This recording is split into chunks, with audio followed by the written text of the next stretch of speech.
Amma never believed a life would become a story people whisper about. She was a simple Ghanaian village woman living quietly by the river, far away from anything dangerous or strange. But everything changed the day she met him. His name was Kojo. He appeared one evening by the riverside, standing alone as the sun set behind him. There was something about him that felt calm but also distant, like he didn't fully belong to the world around him. He spoke softly, politely, with a strange kind of sadness in his voice. Alma didn't think much of it at first. He started coming back every evening. Same time, same place, never during the day, only when the sun was going down. At first, Alma thought he was just a quiet man, but slowly she began to notice strange things. He never ate in front of her. He never talked about his family. And sometimes, when she turned suddenly, he was already staring at her without blinking. Still, she fell in love because loneliness makes silence feel like comfort. After a few months, Kojo asked her to marry him. Amma hesitated, but she said yes. The wedding was small, too small. No family from Kojo's side came. He said they were far away and could not travel. Amma accepted it. Love made her ignore the questions forming in her mind. After the marriage, things became even stranger. Kojo only moved at night. During the day, he stayed inside the house or disappeared completely. He never explained where he went. Sometimes, Amma would wake up and find the bed empty, even though he had been lying beside her just moments before. One afternoon, everything changed. Amma went to the nearby town market to buy supplies. While walking through the stalls, she saw a framed photograph. She stopped. It was Kojo, but beneath the picture were words that made her body freeze. In loving memory of Kojo Mensah, died 10 years ago. Amma's heart dropped. She stood there too long, staring at it. A woman selling nearby noticed her confusion. You know him? The woman asked. Amma whispered, Yes, he is my husband. The woman's face changed instantly. Fear, confusion, disbelief. That man is dead, she said quietly. Amma refused to believe it. She rushed to the address printed on the back of the photo. When she arrived, the air felt heavier, like the place had been waiting for her. An old woman opened the door. Amma showed her the photo.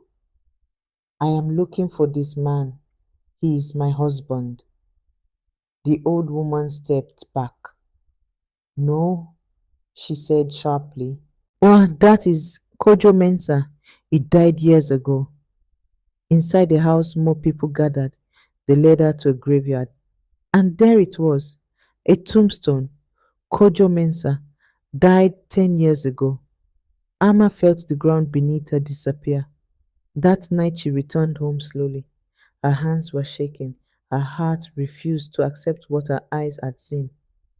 Kojo was waiting inside, sitting calmly, as if nothing had happened. Amma stood in silence for a long time.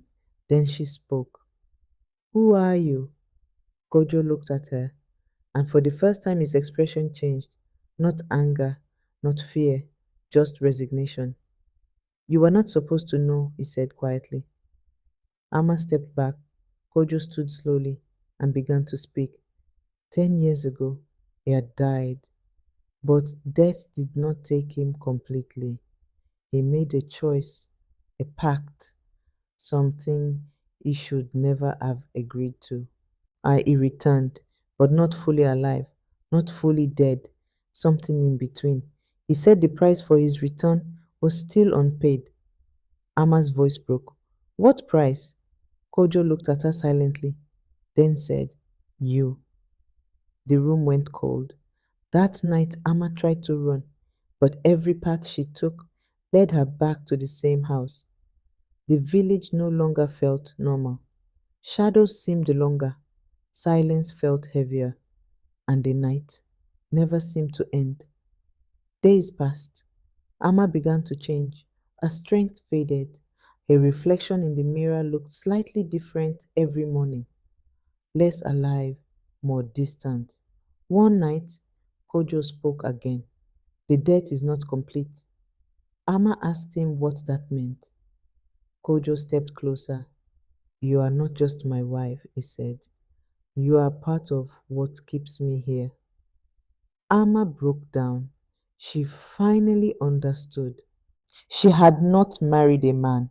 She had stepped into something unfinished, something trapped between life and death. That night, she tried to leave again, but the village paths twisted strangely. The forest felt endless, and no matter how far she ran, she always ended up back at the house. Then silence began to fall over her life, not the peaceful kind, the empty kind, as if something inside her was slowly being taken away. One morning, villagers noticed something strange. The house was quiet, too quiet. No movement, no sound, no sign of either of them. When they entered, the house was empty, but the air still felt occupied and near the river. People still say they see them, a man and a woman, standing side by side, not speaking, not moving, just watching, as if waiting for something that was never finished.